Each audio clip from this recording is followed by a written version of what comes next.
और मियाँ क्या हाल चाल है आपके? भाई साहब मेरा हाल चाल तो बहुत बढ़िया। आप बताइए आप कैसे हैं?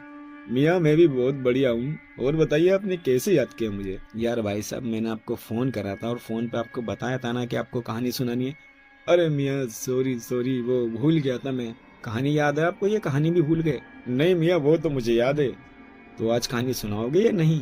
मियाँ बिना सुनाए तो मैं जाऊंगा भी नहीं यहाँ से। अगर आपने कहानी नहीं सुनाने दी तो मैं आपका माइक छीन के भग जाऊंगा, लेकिन कहानी सुना के जाऊंगा। तो भाई सब कहानी सुनाओ ना, हम कहानी सुनने के लिए तो बैठे हैं। जल्दी कहानी स्टार्ट कर दो वरना पब्लिक कमेंट में ऐसी सी गालियां देगी ना कि जिंदगी भर याद रखोगे कि हाँ किसी पॉडकास्ट पे आए थे। बट मियाँ आपका चैनल तो पॉडकास्ट है ही नहीं। अरे भाई साहब जो भी है आप कहानी स्टार्ट करो। लो मियाँ सुन लो कहानी। मेरा क्या जा रहा है, मैं तो डराने आया हूँ, डरा के चला जाऊंगा। बाद में तुम मूतने भी नहीं जाओगे डर की मारे। इतनी खतरनाक कहानी है मेरी। अरे भाई साहब हम चले जाएंगे, कोई दिक्कत नहीं, आप कहानी सुनाइए। चलो लो मियाँ सुन लो, फिर स्टार्ट करते हैं अपनी कहानी। तो मियाँ ये बात है आज से 15 साल पहले एक जावेद नाम के इंसान की, जो शादियों में खाना बनाते हैं, जिन्हें खानसमा कहा जाता है। आपको पता है? हाँ भाई साहब मुझे पता है, जो शादियों में खाना बनाते हैं ना उन्हें खानसमा ही कहा जाता है। हाँ मियाँ you are right, correct correct. तो मियाँ ये जो है ना शादी वगैरह में खाना बनाते हैं और इनकी टीम में टोटल 6 लोग हैं। एक रात की बात होती है, मियाँ ये अपने घर पर होते हैं तो इनके घर का जो गेट कोई बजाता है। मियाँ जब इन्होंने अपने घर का गेट खोला तो सामने क्या देखते हैं कि एक बहुत ही लंबा आदमी, करीब 7 से 8 फुट का इंसान इनके सामने खड़ा है और उसने अपने आप को पूरा कवर कर रखा है। मतलब उसका शरीर का कोई भी हिस्सा नहीं दिख रहा। और वो फिर इनसे कहता है कि आपका नाम जावेद है क्या? तो मियाँ फिर ये कहता है हाँ जी मेरा नाम जावेद है, बोलिए क्या काम है आपको? क्या आप खाना बनाने का काम करते हैं? तो वो कहता है हाँ जी मैं खाना बनाता हूँ। तो आप मेरे बेटे की शादी में खाना बना देंगे? तो वो कहते हैं मियाँ बिल्कुल बना देंगे, आप बताइए कब बनाना है। तो शादी की जो डेट वो बताते हैं ना मियाँ, उस डेट को वो मना कर देते हैं। अब मना क्यों करता है मुझे ये बताओ आप। भाई साहब मुझे क्या पता है यार, आप कहानी कंटिन्यू रखो यार। अच्छा ठीक है मैं ही बता देता हूँ।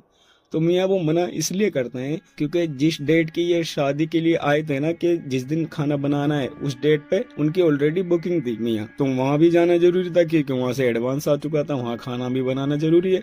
इसलिए इन्होंने मना कर दिया था। जो सामने आदमी खड़ा था ना मियाँ, वो इस बात को कहता है कि आपको वहां से जितने पैसे मिलेंगे ना उसके 10 गुना ज्यादा पैसे मैं आपको दूंगा, लेकिन आप मेरे बेटे की शादी में खाना बना दीजिए मियाँ। तो ये कहते हैं कि नहीं, मैंने जो ऑर्डर ले रखा है और मैं उस ऑर्डर को नहीं छोड़ सकता क्योंकि मैं अपना वादा नहीं तोड़ता। काफी अच्छे इंसान थे ये, मतलब वादा अपना करने के बाद निभाते हैं।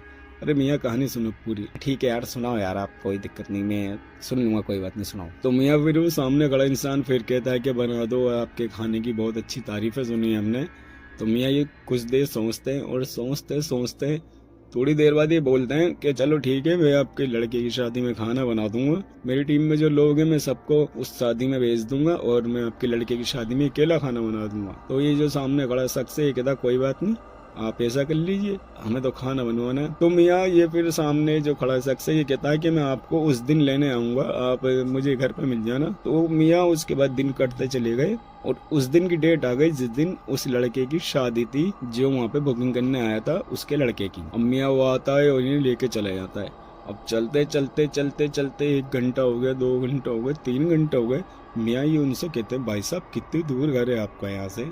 वो कहते हैं अरे बस थोड़ी सी दूर है, चलो आप। चलते चलते मियाँ एक जंगल टाइप जगह चले जाते हैं ये, और वहाँ पे जाके देखते हैं बहुत सारे लोग हैं मियाँ, वहाँ पे बहुत सारे, और सारे बैठे हुए हैं, कोई घूम रहा है, कोई खेल रहा है, कोई कूद रहा है, बच्चे भी हैं। तो मियाँ ये जाते हैं वहाँ पे, खाने की तैयारी करते हैं, खाना बनाना स्टार्ट कर देते हैं। मियाँ इन्हें खाना बनाते बनाते 7 से 8 घंटे लग जाते हैं और ये खाना बना देते हैं। और जो इनकी बात तय हुई थी वो शख्स आता है और इन्हें देता है बहुत सारे पैसे। मतलब जिस काम के इन्हें मान लो 100 मिल लेते हैं, इन्हें वहाँ मिले 1000 रुपए। ये छोटा छोटा डैम है भाई साहब, हम समझ गए। 10 गुना फालतू का मतलब यही होता है। आप कहानी सुनाइए आगे। तो मियाँ सुन लो मेरा क्या है। तो मियाँ फिर ये पैसे लेते हैं और जाने लगते हैं। तो वो शख्स पीछे से आवाज देता है कि रुको।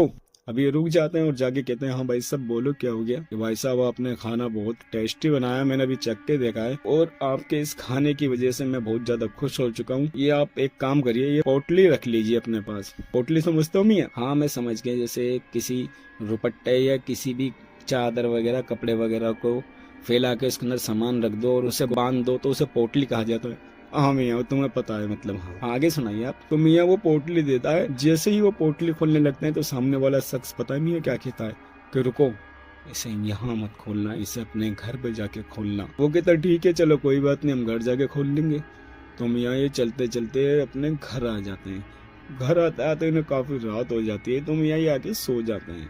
सुबह उठते हैं तो इनकी जो वाइफ थी वो इनसे कहती है कि आप रात को इतनी लेट आए थे, इसमें पोटली में खाना ले आए हो क्या? वो कहते हैं खाना, अरे मेरे को याद नहीं रहा, ये मुझे एक शख्स ने दी है जिसके यहाँ मैंने खाना बनाया था, उसे खाना पसंद आ गया, उस खुशी में दी है इसने। चलो खोल के देखते हैं क्या दिया है इसमें। जब वो खोल के देखते हैं ना मियाँ, तो पता है आपको उसके अंदर क्या होता है? भाई साहब मुझे कैसे पता होगी यार, कहानी आप सुना रहे हो या मैं? हाँ मियाँ सही बात है, आपको कैसे पता होगी? मुझे पता है, मैं बताता हूँ। तो मियाँ जैसे ही वो पोटली खोलते हैं तो मियाँ उसके अंदर सोने के सिक्के सिक्के होते हैं बहुत सारे। तो भाई साहब उसने सोने की पोटली दी थी क्या? मियाँ ये तो मुझे भी नहीं पता, लेकिन जब उन्होंने पोटली खोली तो उसके अंदर सोने के सिक्के सिक्के थे। और मियाँ वो कोई मामूली इंसान नहीं था जो इसके यहाँ पे आया था खाना बनवाने के लिए। तो कौन थे भाई साहब वो? मियाँ वो एक जिन्नात था और उसके लड़के की शादी थी। वो इसलिए आया था ताकि ये इंसान ना उसके यहाँ पे जाके खाना बना सके। और इसका बनाया हुआ खाना इतना पसंद आया ना मियाँ उसे कि उसने पैसे तो दिए ही दिए, साथ में एक सोने की भरी हुई पोटली भी दे दी। ओहो, मतलब जो इंसान इनके घर पर आया था खाना बनवाने के लिए वो इंसान नहीं, एक जिन्नात था। हाँ मियाँ बिल्कुल सही समझे तुम, वो एक जिन्नात था और वो अच्छा जिन्नात था। खाना पसंद आने की खुशी में ही उसने इन्हें इतना सोना दिया। भाई साहब फिर तो मजे आ गए होंगे उसके। मियाँ मजे तो आ गए, लेकिन वो 4 दिन बुखार में पड़े रहे। बुखार में क्यों? क्योंकि मियाँ जब उन्हें पता लगी ना कि वो जिन्नात की शादी थी, तो मियाँ अच्छे को बुखार आ जाता। हाँ ये बात तो है। तो ये दोबारा जाके देखा इन्होंने वहाँ पे? मियाँ दोबारा जाने की बात कर रहे हो? अरे इन्होंने रास्ता ही बंद कर दिया वहाँ का, ये कभी जिंदगी में ही नहीं गए वहाँ पे। सही बात है, जिसके साथ ऐसा हो जाए वो दोबारा क्यों जाएगा। हाँ मियाँ आप बताओ कहानी कैसी लगी आपको मेरी? भाई साहब मुझे तो डर कहीं से कहीं भी नहीं लगा, बाकी पब्लिक को पता नहीं डर लगा ही नहीं लगा। मियाँ देखो डरना तो पड़ेगा, मैंने सुना ये कहानी, मेरे को नहीं पता, डरो डरो मेरे सामने। अजीब जबरदस्ती है भाई साहब, जब मुझे डर लग नहीं रहा। अरे मियाँ डरो, मैं नहीं डर रहा। मियाँ ये कोई बात नहीं होती, मैं इतनी दूर से आया हूँ, डर जाओ यार थोड़ा सा। चलो ठीक है थोड़ा सा डर जाता हूँ। इतनी खतरनाक स्टोरी, मेरे को तो बहुत डर लगा है। हाँ मियाँ देख लो, डर डर देख लो मेरी कहानी का कितना खतरनाक डर है ना, देख लो ऐसी खतरनाक स्टोरी सुनाता हूँ मैं मियाँ। अब कब बुलाओगे मुझे? भाई साहब मुझे नहीं पता मैं कब बुलाऊंगा, जब बुलाऊंगा आपको फ़ोन कर दूंगा। अच्छा मियाँ तो मैं जाऊँ? हाँ भाई साहब आप बिल्कुल जा सकते हो। मियाँ ठीक है फिर मैं चलो चलता हूँ। फ़ोन कर देना कहानी सुननी हो, कभी डरना हो ना ऐसी खतरनाक कहानी के लिए मुझे फ़ोन कर देना। ठीक है भाई साहब बिल्कुल मैं आपको फ़ोन कर दूंगा। भाई साहब एक सेकंड, हमारे जो चैनल पे लोग आए हैं उनसे ज़रा कुछ कह तो दो हमारे चैनल के बारे में। अरे मियाँ बिल्कुल। मियाँ देखो अगर आपको हमारी कहानी ये पसंद आई हो ना तो हमारे चैनल को सब्सक्राइब कर लेना और वीडियो को एक लाइक कर देना और शेयर कर देना यार। वैसे भी आपको पता मैं कितने दूर से कहानी सुनाने आया हूँ, तो डर भी लग रहा होगा आपको। कोई बात नहीं, डरते डरते वीडियो को शेयर कर देना मियाँ। अच्छे है तो मिलते हैं अगली स्टोरी में, अगर इन्होंने बुलाया तो।